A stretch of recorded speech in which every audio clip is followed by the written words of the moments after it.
Hello and welcome to Diplomatic Derivatives. In this series of lecture, we're tackling applied mathematics, and today we're going to talk about scalar product of vectors. So before we move on, you can check out previous videos in which we have explained different concepts, the basic concepts in vectors, including unit vectors, position vectors. We have also done certain exercises on position vectors. So check those videos out to clear out your concepts, in which there are multiple formulas used as well, head to tail rule being the most important one. Check those out. The link is in the description box below and in the I button above. So moving on, we're going to start with the new topic, scalar product of vectors. Let's see what is a scalar product of vectors. First of all, scalar product of vectors is also known as dot product. What is that? A dot product of two vectors A and B is defined as, so let's suppose we have a vector A and we have a vector B. What is a dot product for them? Dot product will be A dot B is equal to magnitude of vector A multiplied by the magnitude of vector B multiplied by cos theta. This cos theta basically means the angle between, this theta is the angle between vector A and vector B. So if you are having a Cartesian coordinate system in which you have vector A and you have vector B, so this is theta, okay? Or you have vector A here and you have vector B here, so this angle between A and B is going to be theta, okay? So the dot product basically is this formula, which is vector A, the magnitude of vector A into magnitude of vector B into cos theta, which is theta is the angle between A and B. Okay, this is the same thing explained here. Theta is the angle between the vectors A and B, which can be from 0 to 180 degrees. Okay, and the result is a scalar. When we say that it's a scalar product of vectors, it means that in the end the answer that we are going to get is a scalar quantity. When we say it's a scalar quantity, it means that quantity does not have a direction. Okay, so it's not a vector. We're going to get a scalar by using this formula. Okay, so basically, okay, so in the component form, how do we represent the scalar product of vectors in component form? If A is axi plus ayj plus azk, what do we mean by this? That ax, that this value is on the x-axis. Similarly, how we have done already in the position vector exercises as well. Axi basically the value on the x-axis, ay is the value on the y-axis, and az is the value on the z-axis. Similarly for b, it is bxi plus byj plus bzk. So it's the same thing as saying that, let's suppose a is equal to 2i plus 3j plus 4k. So here 2 is ax, 3 is ay, and 4 is az. Okay, if this is vector A. So it's the same thing. So if A is represented like this, B is represented like this, then A dot B, so this is the component formula, okay, which is AX BX plus AY BY plus AZ BZ. So basically multiply these two together plus these two together plus these two together. You multiply these values and you get A dot B. So why are we having these two formulas? In case the angle is given to you, you can use this formula. In case value components are given to you, you can use this formula. So you have to remember both of these formulas, okay? And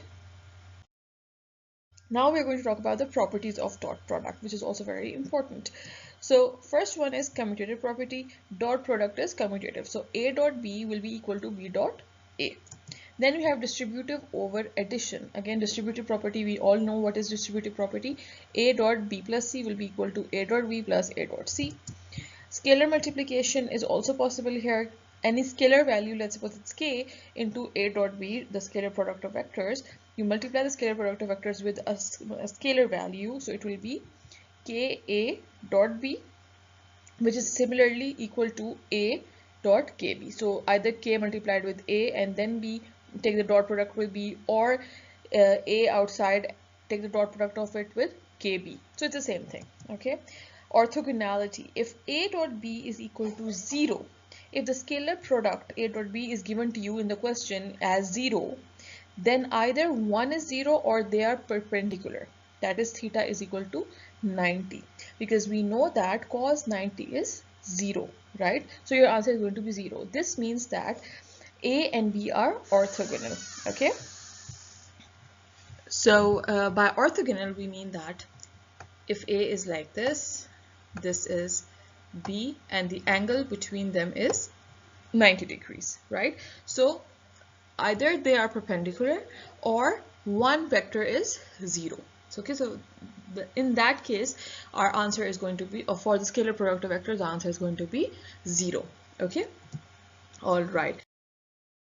So now we're going to move on towards geometrical interpretation. How do we show it geometrically, right?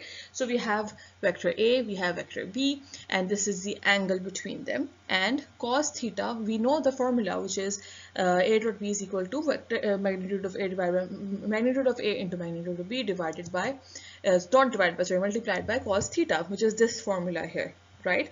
So cos theta, from this formula you can get the value of cos theta, that is, you take magnitude, both these magnitudes on the other side, so it's going to be A dot B divided by magnitude A into magnitude B. So that's the value of cos theta.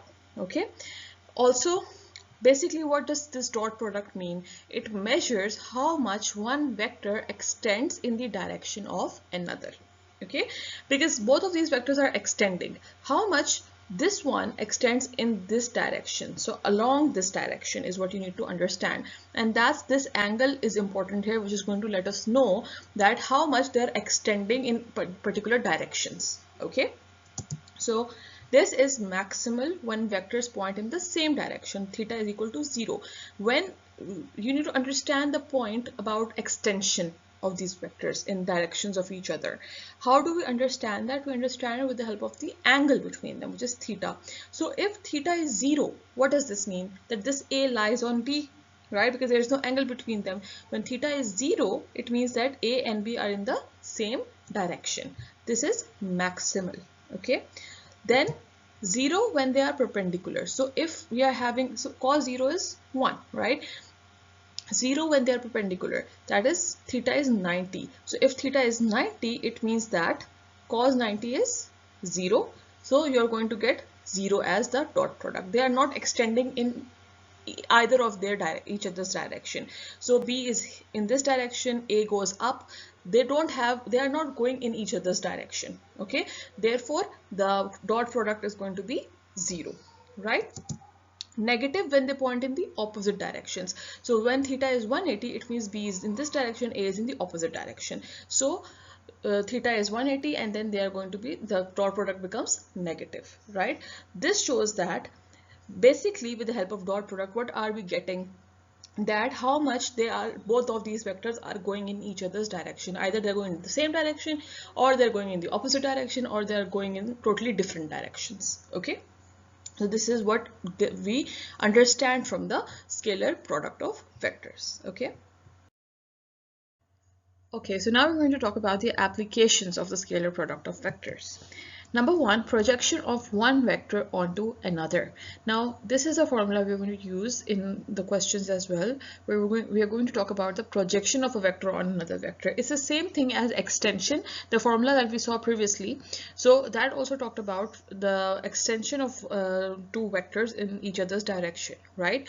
Similarly, here also we are talking about the projection of one vector on another. So let's suppose we were talking about A on B, it is going to be A dot B, that is the scalar product, divided by the magnitude of B. If we're talking about projection of B on A, so it is going to be A dot B divided by magnitude of A. Okay. This gives the length of the component, that is how much, what length of a component, of a particular component, in this case A, is in the direction of B. Okay.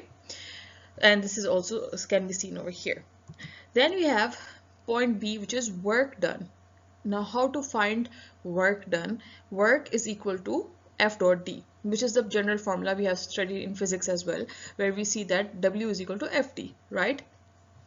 So basically that formula is in the form of vectors. Okay, so work is equal to vector F into vector D, that is the force applied. Force is always applied in a particular direction, therefore it's a vector quantity, into D, which is a displacement, which is also a vector quantity, right? So two vectors we are going to take the dot product of two vectors, and we use the formula, which is magnitude of force into the displacement, the magnitude of the displacement into cos theta. That is the angle between the force applied and the direction in which the force is applied. Okay, so that is the angle between them.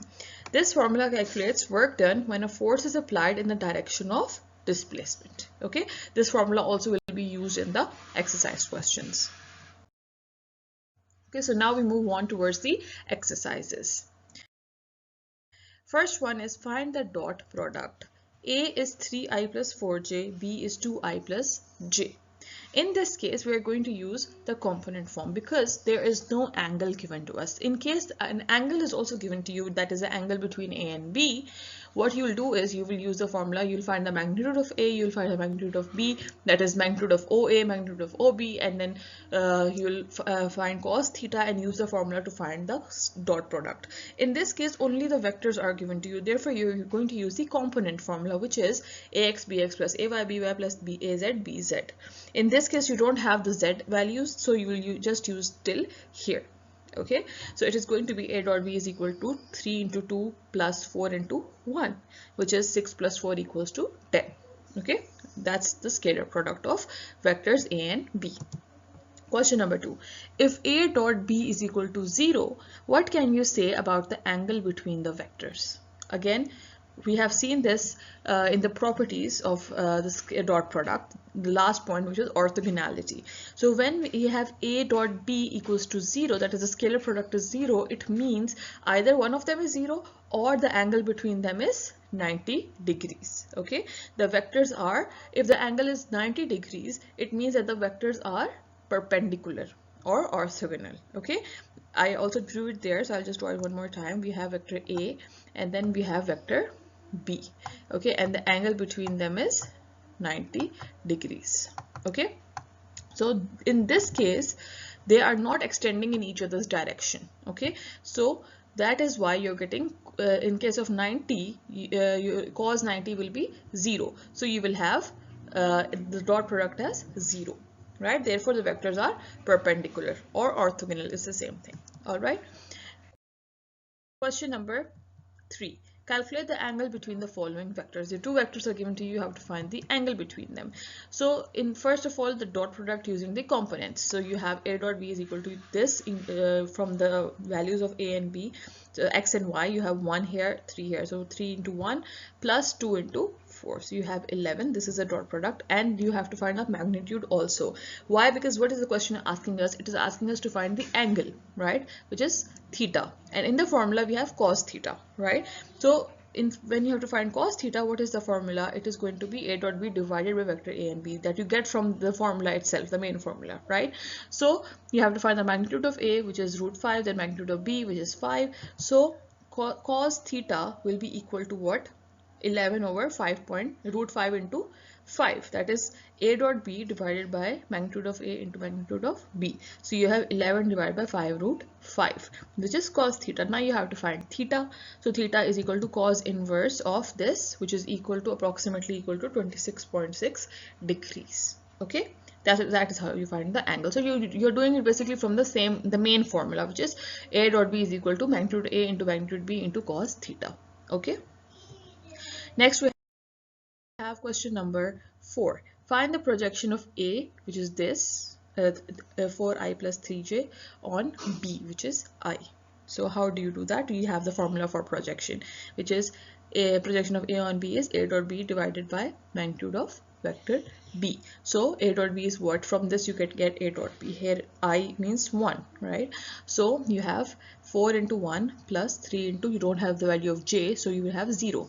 So it will be 4 into 1 plus 3 into 0, you are getting 4, which is the dot product. Now you have to find what? You have to find the magnitude of B. Don't worry about the magnitude of A because that's not needed in the formula. So you have to find the magnitude of B. B is what? I. I is the unit vector, right? You don't have any other thing. Therefore, what is the magnitude of a unit vector? From the unit vector's video, the magnitude of unit vector is 1. So the magnitude of B is 1, right? So projection of A on B will be A dot B divided by B. Make sure to write the formula first. Okay, I just missed that statement here in the exam, make sure to write the formula here. Okay, otherwise you'll cut your marks simply for no reason. So because from where are you getting this thing? You're getting from the formula. So write this formula over here so that it's understood. So you have 4 by 1, which is equal to 4. So this is the projection of A on B. All right, then we have question number 5. Given magnitude of A is equal to B, magnitude of B is equal to 6, and magnitude of B is equal to 5, theta is equal to 60, find A dot B. Simple. Magnitudes are given to you, theta is given to you, so it's easier to put in the first formula, right? So how do you do that? A dot B will be equal to A, magnitude of A into magnitude of B into cos theta, which is 6 into 5 into cos 60. So you get 30 into 0.5, which is 15. Part A is done. Then you have for the projection of A on B, you use this formula. So A dot B, you just found out, you have been given B as well. So just put it in the formula and you have the answer. Okay. Also, the formula that they used over here is different. You can use this formula or you use in this manner, that is magnitude of A into cos theta, another way of doing it. Okay, so if you're finding the projection of A on B, this is another formula. You can either use this, don't confuse yourself, either use this, or if you're finding A on B, so it is going to be A cos theta. If you're finding B on A, so it will be B cos theta. Okay, so you are having A on B, so it is magnitude of A, which is 6, into cos theta, which is 0.5 again. So you have 6 into 0.5, which is equal to 3. You use this formula and you're going to get the same result. Okay, so there's not any, it's not something different, it's the same thing. Okay. All right, then we have question number 6. A force of F is equal to 10I plus 5J newtons. Make sure you use the units when you're talking about force and displacement and work done, which is going to be joules. Okay, so force is given to you, and if the vector of force, vector of the force is given to you, is applied to move an object along a displacement vector is also given to you, which is 3I. Find the work done. So how do you do that? Force is given to you, displacement is given to you. You know the formula we have already explained in the applications. Work done is equal to unit force into displacement, right? And it was Ft cos theta. So you have to find the magnitude of F, find the magnitude of D, and cos. We won't be doing in that manner because we don't have the theta value here, right? So let's see how do we do that. Use the components. Okay. Simple. So you have force, you have displacement, treat it as vector A, vector B, right? So ax bx plus ay by. So it is going to be 10 into 3 plus 5 into 0 because you don't have anything here.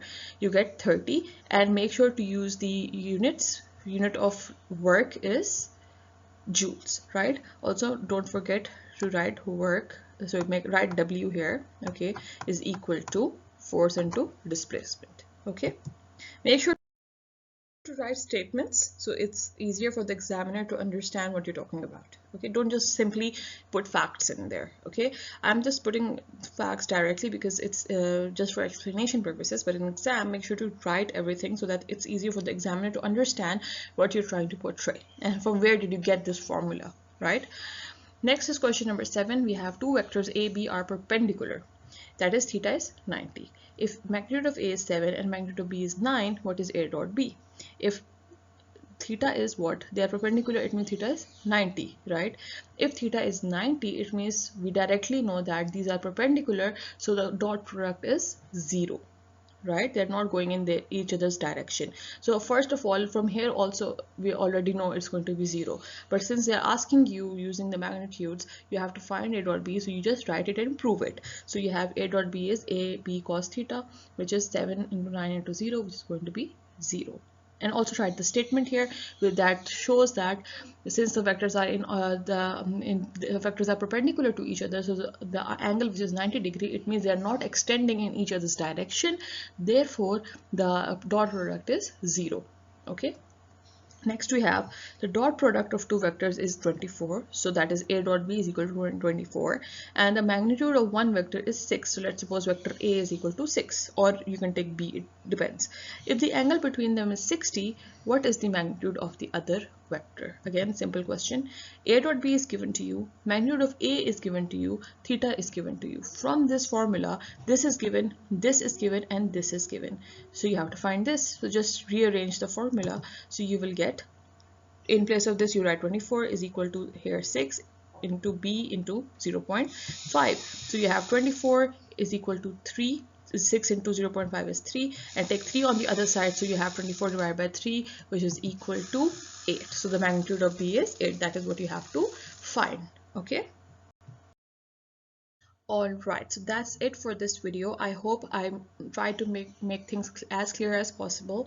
I try to use examples and exercise questions for you to understand the concept, also through geometrical interpretation, to make you understand that a dot product basically means how the two vectors are going to extend in each other's direction using the angle. So I hope the concept was clear, because once the concept is clear, you can apply the formulas, you can remember the formulas by understanding the concept, and then apply them in any question available to you, right? So that's all for this video. Make sure you like, share, and subscribe to my channel. If you have any questions related to this topic or any other topic, you can write them down in the comment box below. And next up, we're going to talk about the cross product of vectors, or vector product, another way. So when we talk about scalar product, we get the answer as a scalar quantity. If, for example, if you looked at the formula for work done, which is W is equal to FD, the answer you got was in joules, right? So you have two vectors, F and D. By multiplying two vectors, that is using the dot product of two vectors, you are getting a scalar. Now, in terms of cross product, you're getting multiplying two vectors, you get a vector itself. Okay, so we will see how we do that in the next video. So stay tuned, take care, and bye bye.